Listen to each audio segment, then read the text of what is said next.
నాడు అంతా సానుకూలం, నేడు అడుగడుగునా ప్రతికూలం. నెల్లూరు జిల్లా వైసీపీలో 5 ఏళ్లలో అనూహ్యంగా మారిన పరిస్థితులు. బండ్లు ఓడలు, ఓడలు బండ్లు కావడం అంటే ఇదేనేమో. పూలమ్మిన చోటే కట్టెలు అమ్ముకోవలసిన పరిస్థితి రావడం అంటే ఇలాగే ఉంటుందేమో.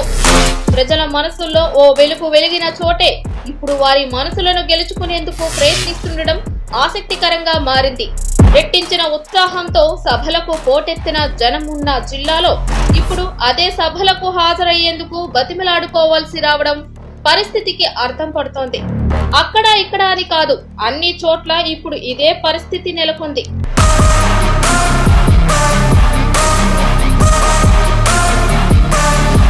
ఉమ్మడి నెల్లూరు జిల్లా కాంగ్రెస్ పార్టీకి ఒకప్పుడు కంచుకోట.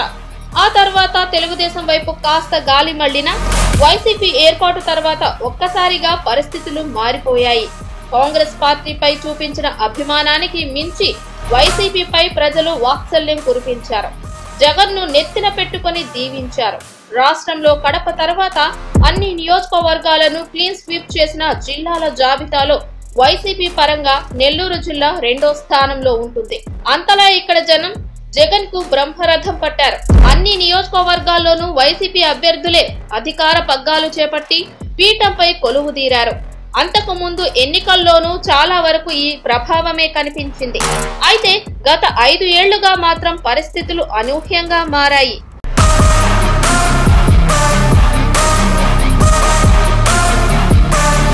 ప్రస్తుతం నెల్లూరు జిల్లాలో వైఎస్ఆర్ కాంగ్రెస్ పార్టీ పరంగా ప్రతికూల పవనాలను వైసీపీ శ్రేణులు చవి చూస్తున్నాయి.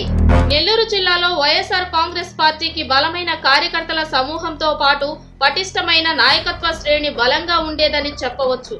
జగన్ కు అత్యంత సన్నిహితంగా ఉండే విజయసాయిరెడ్డి, వేమిరెడ్డి ప్రభాకర్ రెడ్డితో పాటు నమ్మిన బంటుగా అనిల్ కుమార్ యాదవ్, ముఖ్య బృందంలో కాకాణి గోవర్ధన్ రెడ్డి, ఆనం రామనారాయణ రెడ్డి, గౌతమ్ రెడ్డి, రామిరెడ్డి ప్రతాప్ కుమార్ రెడ్డి, కోటంరెడ్డి శ్రీధర్ రెడ్డి ఇలా ఎందరో ఉండేవారు. ఇందులో కొంతమంది జగన్ కోసం ప్రాణం పెట్టి పనిచేసే పరిస్థితి, మరికొందరు జగన్ ఆంతరంగిక వ్యవహారాల్లోనూ భూమిక పోషించేవారు. నెల్లూరు జిల్లాలో వైసీపీకి తిరుగులేదు. జగన్ చెప్పిందే శాసనం అన్నట్టుగా జరిగేది. అయితే గత 5 ఏళ్లలో ఈ పరిస్థితులు క్రమేణా తగ్గుతూ రాగా 2 ఏళ్లలో మాత్రం ఒక్కసారిగా మారిపోయాయి. మేకపాటి గౌతమ్ రెడ్డి హఠాన్ మరణంతో ఉదయగిరి, ఆత్మకూరు నియోజకవర్గంలో వైసీపీ బలహీనపడగా నెల్లూరు జిల్లా మొత్తంగానూ ఆ ప్రభావం మొదలైంది.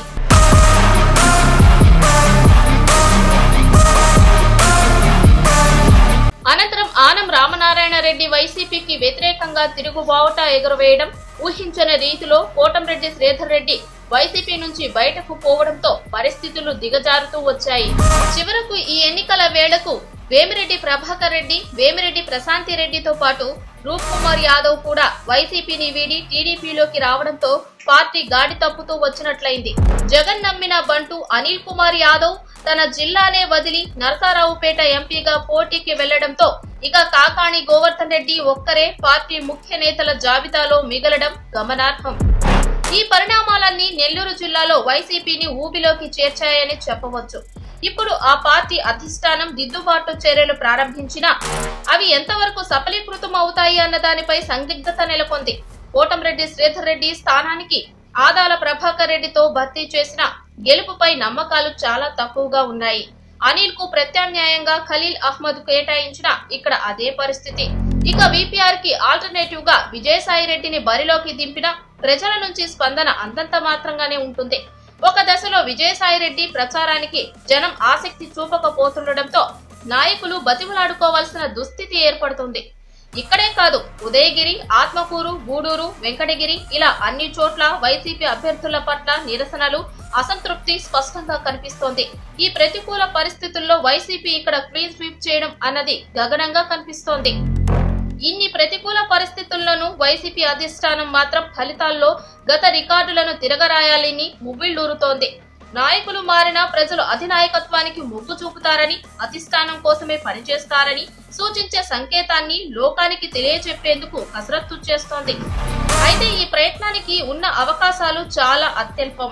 సో నెల్లూరు జిల్లాలో వైఎస్ఆర్ కాంగ్రెస్ పార్టీకి ఇప్పటి వరకు ఉన్న బలం మరోసారి ప్రస్ఫుటం అవుతుందా, లేక కాంగ్రెస్ మాదిరి ఉమ్మడి నెల్లూరు జిల్లాలో కాలగర్భంలో కలుస్తుందా అన్నది కాలమే నిర్ణయిస్తుంది. మరి కొన్ని రోజుల్లో దీనిపై స్పష్టత రానుంది.